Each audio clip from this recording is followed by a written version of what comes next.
उन्होंने मेरी छाती पे हाथ रखना चाहा। याद रखना मेरी माँ, जब आप पर संकट आता है तब आपके कंधे पे हाथ रखने वाले कम होते हैं और आपकी छाती पे हाथ रखने वाले बहुत होते हैं। मौके का फायदा उठाना दुनिया चाहती है कि तेरा तो अब कोई सपोर्ट नहीं रहा, तो ऐसा करके मेरी बात सुन, मान, फिर मैं तुझे पैसा दूंगा। इसका मतलब ये है कि चाहे पति है या नहीं है, दिन अच्छे हैं या बुरे हैं, लेकिन जब पति था तब भी भगवान आपके हैं और पति नहीं है तब भी भगवान। जगत आपको स्वार्थ के चश्मे से देखेगा, संसार हमेशा आपको किस चश्मे से देखेगा? आप अपने रिश्तेदारों से 5,000 मांगिएगा तो रिश्तेदार पहले ये देखेंगे कि ये 5,000 चुका पाएगा कि नहीं। यदि चुकाने की ताकत है आपकी तो आपको मिल सकते हैं। सामने वाले को पता लग गया कि आपका कोई इनकम सोर्स नहीं है तो वो कहेंगे हम नहीं देंगे आपको।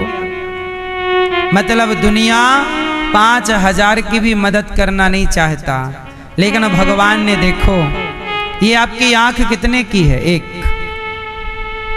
5,000 की है कि 50,000 की कि 1 करोड़ की? भैया बताओ आप। अनमोल, लेकिन अनमोल आंख उस परमात्मा ने आपको दी और कोई डिमांड नहीं की कि आपको ये देना पड़ेगा। सही है? 1 करोड़ की आंख है आपकी लगभग, मोटा मोटा। अच्छा ये बताओ, इतनी बड़ी संपत्ति कोई और आपको दिया होता 1 करोड़ की, तो सारे समाज में गाता फिरता कि नहीं कि मैंने दिया है, मैंने दिया उसको ये मैंने। लेकिन ईश्वर ने आपको अनमोल जीवन देकर भी चुप हैं, और फिर भी लोग उसी परमात्मा को गाली देते हैं, शिकायत करते हैं तुमने ये नहीं दिया, वो नहीं दिया। इसलिए कहता हूं मेरी मां कि भगवान के सिवा किसी का कोई नहीं है। ये बात सही है कि गलत है? इसलिए संसार के लोग आपकी मदद करते हैं, करते रहें, भगवान करें, फिर भी आपको आश्रित किसके रहना है? मैं किसके आश्रित रहूं? अच्छा आप बताओ, मैं किसके आश्रित रहूं?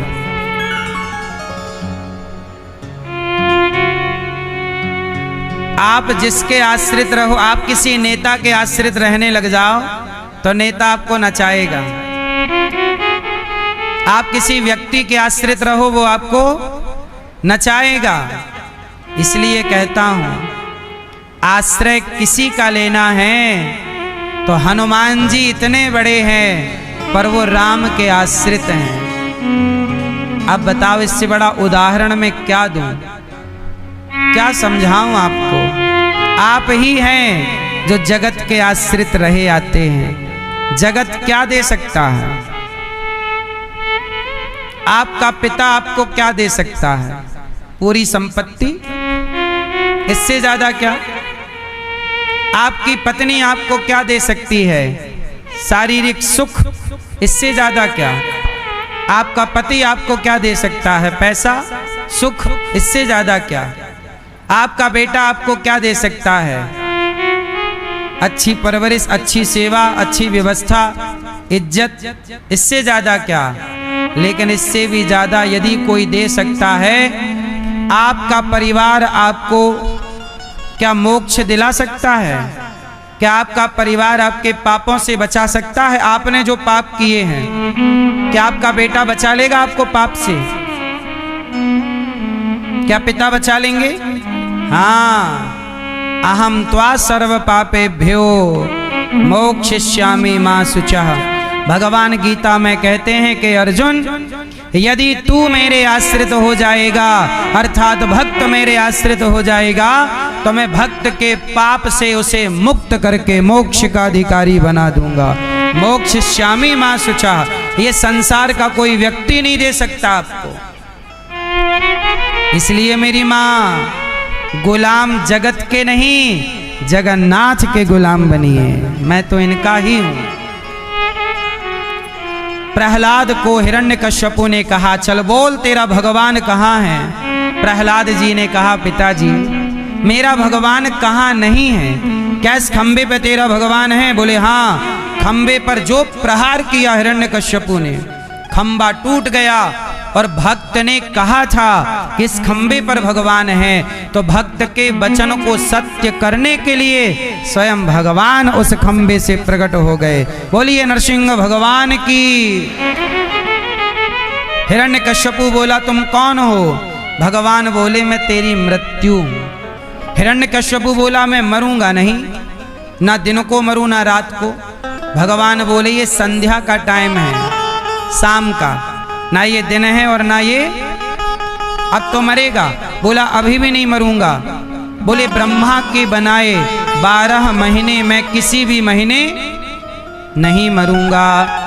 भगवान बोले 13वां महीना चल रहा है, पुरुषोत्तम महीना तेरे लिए बनाया है, अब तो मरेगा। बोले अभी भी नहीं मरूंगा।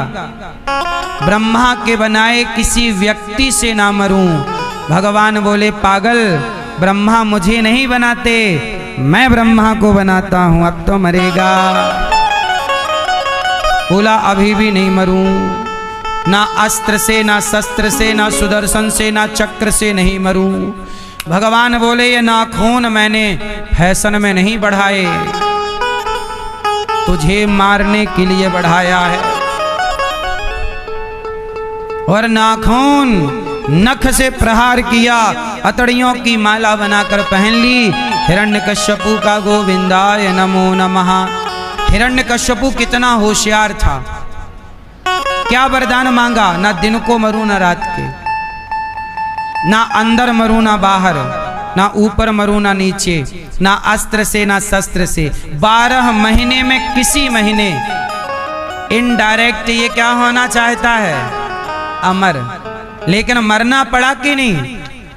इसलिए मेरी माँ कितना भी च्यवनप्राश खाओ मरना तो पड़ेगा। कितने भी विटामिन के कैप्सूल खाओ मरना तो पड़ेगा। इसलिए शांति से मर जाओ चुपचाप, जब टाइम आए अपना। ज्यादा परेशान ना हुआ करो।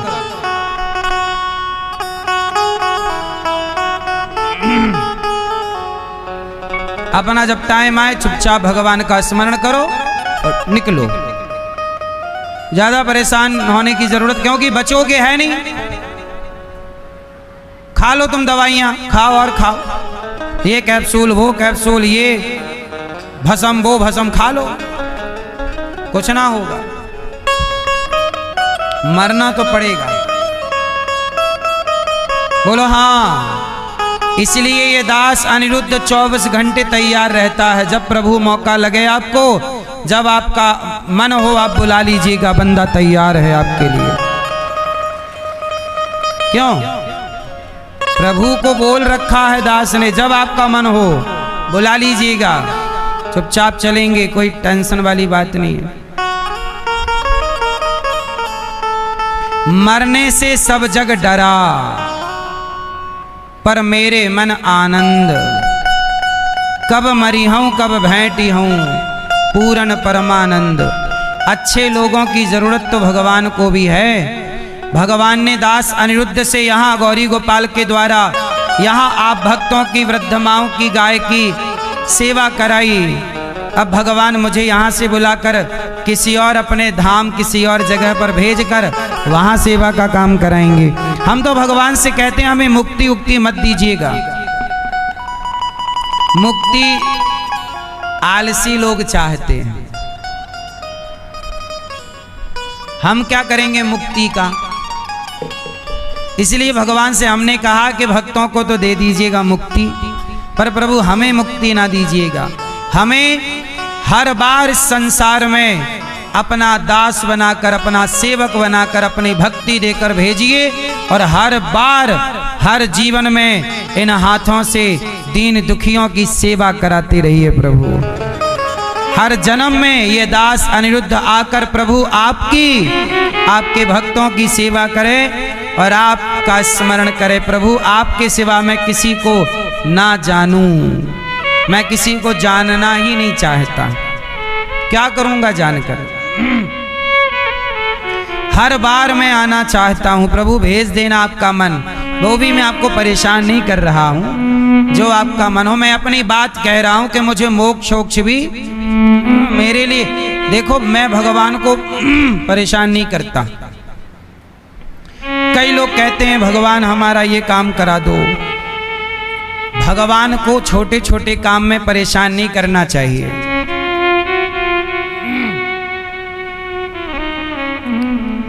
एक किसान जा रहा था कि उसकी बैलगाड़ी का पहिया धंस गया कहीं माटी में।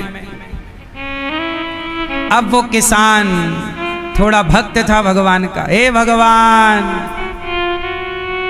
बैलगाड़ी का पहिया धंस गया, हे प्रभु कृपा करो। हनुमान जी आए, एक गदा दिया धीरे से। है छोटे छोटे काम के लिए भगवान को परेशान करता रहता, मूर्ख कहीं का। अरे मैं भगवान का भक्त हूं। हनुमान जी बोले भक्त है तो क्या भगवान से पोंछा लगवाएगा? हे भगवान पोंछा लगाओ घर आके। अरे कुछ काम तू भी कर लिया कर। अरे बोले मेरी गाड़ी फंस गई है। हनुमान जी बोले यहाँ इतना ताकतवर है, कंधा लगाया नीचे। और गाड़ी के नीचे हनुमान जी ने कंधा लगवाया, लगा जोर, जोर लगाया तो गाड़ी निकल गई। भगवान हनुमान जी ने कहा पगले, जो काम खुद कर सकते हो उसे खुद ही कर लो और भगवान से कहो कि प्रभु मुझे इस काम को करने की शक्ति दो। ये नहीं होता कि प्रभु तुम आके करो, भगवान कुछ नहीं आके करेंगे। अर्जुन को ही महाभारत लड़ना पड़ा, पर लड़ने की शक्ति भगवान देते गए। जो कर्म करता रहेगा भगवान उसको अपनी शक्ति देते रहेंगे, आप काम करते रहना। अब आप कहो भगवान तुम आके करो, नहीं, भगवान खुद नहीं करते, वो आपसे ही सब कराते हैं, पर आपको शक्ति संपन्न बना देते हैं। इसलिए भगवान से प्यार करो। इसलिए नहीं कि हम भगवान तनक दर्द हो गया, तनक पीड़ा, हे भगवान हम तुम्हारे इतने बड़े भक्त और देखो बीमार पड़े। एक मैया रही, वो मैया दिन भर पिज्जा बर्गर चाउमीन खाएं खाएं हो गई गुब्बारा। और जब गुब्बारा हुई डॉक्टर ने बोला कि आपके तो लीवर किडनी हो गए बम, खत्म हो गए, अब तुम मर जाओगी। अब वो आई, महाराज क्या गलती हो गई, मैं इतनी बड़ी भक्त, सारे एकादशी कर रही हूँ, सोमवार कर रही हूँ, सारे व्रत किए मैंने, लेकिन देखो भगवान ने मुझे बीमार कर दिया। भगवान ने बीमार किया कि तेरे पिज्जा बर्गर ने बीमार किया? भगवान क्या करें, आदमी सारा दोष भगवान को थोप देता है। आपको स्वस्थ रहना है, क्या ये जिम्मेदारी आपकी नहीं है? क्या भगवान आपको योग एक्सरसाइज कराने आए कि भाई अब तुम बीमार पड़ रहे हो थोड़ा योग किया करो? इसलिए गुरु होते हैं, गुरु के वाणी से परमात्मा ही कहते हैं। अब जैसे ये दास कह रहा है कि गलत चीजें मत खाया करो, सात्विक चीजें खाओ, अपना भी ख्याल रखो स्वास्थ्य का। सारा काम भगवान से कराना। सच बताएं, यदि आप से भगवान आपके भक्ति के वर मिलने आ जाते ना, तो आप कह देते भगवान तुम्हारी इतनी पूजा की, तना कैसा करो आज झाड़ू लगा दो घर में। आदमी भगवान से झाड़ू भी लगवा लेता है यदि भगवान इतने पास आके और मिलने जुलने लग जाएं। इसलिए भगवान थोड़ा दुर्लभ है, सुलभ हो जाएं तो आदमी इज्जत ही ना करे। अब जैसे हमारी कुछ मैयाएं भैयाएं 16 सोमवार पूरे रखेंगे, 17वीं सोमवार शंकर जी चलो हिसाब करो, बहू के बेटा ही होना चाहिए। तुम्हारी पूजा की है हमने, मतलब व्रत करेंगे पूजा करेंगे तो डिमांड पहले भगवान ये दे दो। मांगे से मरना भला अच्छा एक बात बताओ, तो क्या भगवान से ना मांगे? मांगो। एक बात बताओ, छोटा बच्चा जो आपकी गोद में है, क्या वो आपसे कुछ मांगता है? बोलो। पर नहीं मांगता तो क्या माँ उसे बिना मांगे दूध नहीं देती? क्या रोटी नहीं देती? क्या कंबल नहीं उड़ाती? क्या उसे जीव जंतुओं से नहीं बचाती? छोटा बच्चा तो बोलता भी नहीं है, 4 महीने का बच्चा क्या बोलेगा? पर माँ उसके हर भाव को समझने लग जाती है कि नहीं? बिना बोले जब उसकी अपनी माँ वो क्यों रो रहा है, माँ उसके रोने से समझ जाती है कि रो क्यों रहा, दूध के लिए रो रहा है, किसे कहीं दर्द है। जब माँ बिना बोले बच्चे के हर भाव को समझ जाती है, तो क्या भक्त के हर भाव को बिना बोले भगवान नहीं समझ सकते? भगवान भी सब समझ जाते हैं। प्रहलाद का, हिरण्यकश्यपु का भगवान ने उद्धार कर दिया, प्रहलाद की रक्षा की। इसलिए आपको किससे डरना नहीं है? मृत्यु से। किससे नहीं डरोगी मेरी माँ? आपको डर लगता है मरने से? जिंदगी बिंदास जिया करो भगवान के आश्रित रहकर। मौत आएगी तो मर भी लेंगे, मौत से पहले मरना क्या। गाए जा खुशियों के तराने, ठंडी आहें भरना क्या। गाए जा खुशियों के तराने, ठंडी आहें भरना क्या। मौत आएगी तो मर भी लेंगे, मौत से पहले मरना क्या। लिखा मुकद्दर में, लिखा मुकद्दर का मिटता नहीं आंसू बहाने से। जो होना है वो होनी होकर रहेगी किसी बहाने से। जो है वो है, जो होना होगा। राम का वनवास होना था तो हुआ, कोई रोक ना पाएगा। राम का वनवास हुआ, कोई रोक सका? हाँ ओ विधाता, तूने अजब लिखी तकदीर। हाँ विधाता, तूने अजब लिखी तकदीर। विधाता जब लिखी तकदीर, विधाता जब लिखी तकदीर।